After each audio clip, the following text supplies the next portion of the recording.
Javed, tell me about the latest developments. Pakistan's National Security Council convened yesterday. What sort of measures are they taking against India? Well, the National Security Committee has authorized Pakistan's military to retaliate further against India because yesterday 31 people were killed and 70 others were injured, despite the fact that Pakistan has already retaliated by launching a comprehensive attacks inside Indian part of occupied Kashmir. I think, nonetheless, I think people in Pakistan feel that the further retaliation is required. Before Pakistan could have gone for a further retaliation, as we speak, India last night and right now, as we speaking, launched drone attacks on Pakistan, numerous drone attacks on Pakistan. Alone last night, as many as 12 drones were shot down by Pakistan. But again, the bigger picture is that this is just a tip of the iceberg. From where I'm speaking right now, I think this just hardly 10 kilometers in a garrison city of Rawalpindi, a drone has fallen on a food market. And in Lahore, eastern part of Pakistan, I think one of the drone has injured 4 Pakistanis military men. So, and then in a similar fashion, there was attempt by India to carry out attacks with drones in Pakistan's southwestern Sindh province. So it looks like that essentially India is trying to prevent Pakistan to go for further retaliation because India now is scared. And this looks like a desperate effort on the part of India to prevent Pakistan from carrying out further retaliation. I think one thing which Pakistan military is hiding, many people have told me yesterday that in garrison city Rawalpindi that the moment India launched attack against Pakistan on the 7th of May, I think there were 4 missiles which Pakistan carried out against India, and they were launched from Rawalpindi. That is according to the 2 eyewitness accounts that I heard from Rawalpindi. And one of my sources is telling me that some of the missiles landed in Srinagar's military base. So how much it has been destroyed, or which part it has been fully destroyed, or parts of it has been destroyed, we have absolutely no idea. I think the reason it looks like Pakistan did not make it public, probably it didn't want to create a situation where a situation could have been further escalated. And now to me, it looks like that India is also at the same time trying to take revenge of what happened with the military men who were killed by Pakistan on the line of control, which is a de facto border between Pakistani and Indian disputed parts of Kashmir. Javed, the Pakistani defense minister has said that nuclear threats are real. Why is he making such a statement, and should we be concerned? Well, nuclear threats are real because look at the situation on geostrategic landscape. Both countries are trying to have an edge strategically because they want to create a deterrence to against each other so that the others does not attack and the similar situation does not up again. But the fact of the matter is that India since had once again great humiliation yesterday. Its 5 fighter jets were shot down, and among them also included the so-called premier fighter jet, a Rafale from France. And now France is investigating into the matters. I think that is something extraordinary. I think that has also contributed to the factor that India is now trying to take revenge, trying to create a balance. India doesn't want to basically see that it has been defeated in its first attempt.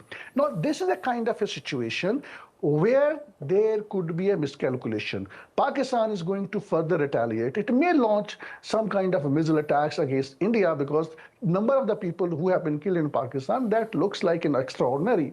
After 1971's war between two countries, this is the first time that India penetrated so deep into Pakistani territory by crossing the international border. So I think that that attack is likely. At what point of time Pakistan military decide to carry out attack inside India, that is anybody's guess. But my understanding is that the US president would certainly like Pakistan not to retaliate, and there would be some kind of communication channels which have already been opened. There are reports suggesting that the national security advisors from the both countries, they have spoken to each other. Nonetheless, I think the difference of opinion exists. It looks like that Pakistan would go ahead with the further retaliation. India partly is trying to prevent it. The Americans are trying to prevent it through diplomacy. It looks like it, for the time being, it seems it would not work. And as the situation is on the ground, again, the apprehensions are that in case there is a Indian incursions on the ground, even Pakistan can use its tactical nuclear weapons, which has a radius of 25 kilometers, which is designed to basically kill the enemy forces within a limited territory. But again, that is something which can spark a nuclear war. No one is going to win. Both countries have capacity and capability to annihilate each other. They can, none of them would survive, but they cannot win a war against each other. But we have to see, there is a RSS government in New Delhi. RSS agenda is to annex Pakistan, to create a situation, war-like situation, where they can persecute. Look, what is happening in India? Muslims are being persecuted, being tortured, their houses are being bulldozed, they are being forced to convert back to Hinduism, and then their mosques are being bulldozed. And I think in a similar fashion, now RSS want to pick up a war with Pakistan. I think we have to see their statements. They've been saying it time and again that they would annex Pakistan. What they don't understand that both countries are nuclear armed. Any miscalculation on the part of any of them could spark a nuclear war, which means that would be threat not to the region but the entire world. Javed, we can talk about the stance of the Pakistani government. We can analyze what the Indian government has been doing. But the people who have been affected are Kashmiris. Tell me about their suffering. Well, the Kashmiris on the both sides have suffered.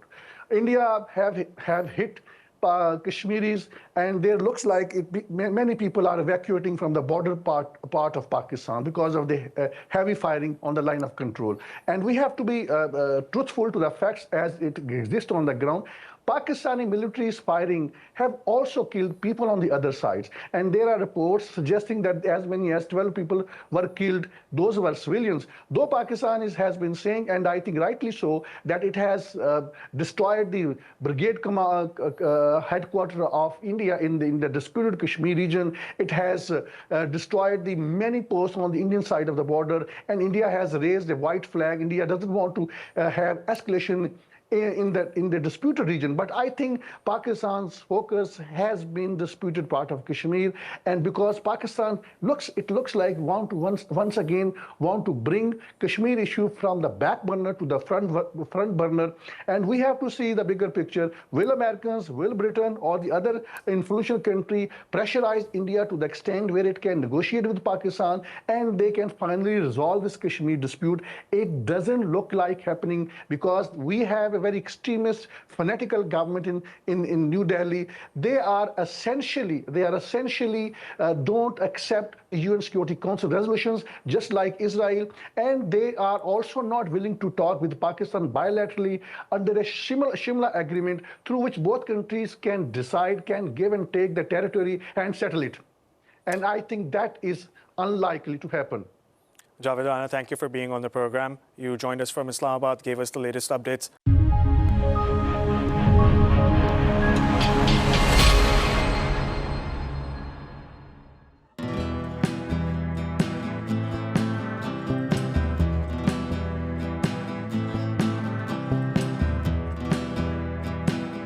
The growing tide of anti-Israel sentiments. What you see behind me is just tip of the iceberg of what is happening in the country. More than half of $52 billion black CIA budget is spent on espionage network in Pakistan. How would you handle it? The US has looked upon Pakistan as an ally at one point and then as an enemy at the same time. That is going to be the first legal reason on the basis of which he is going to be instantly ousted by the Supreme Court of Pakistan. Joining us live, Javed Rana, who's an expert on politics and geo-strategic issues. In the world politics, which is not being driven by any moral principle, it is being driven by the hard geo-strategic realities. In a broader picture, more countries would aspire to have nuclear weapons.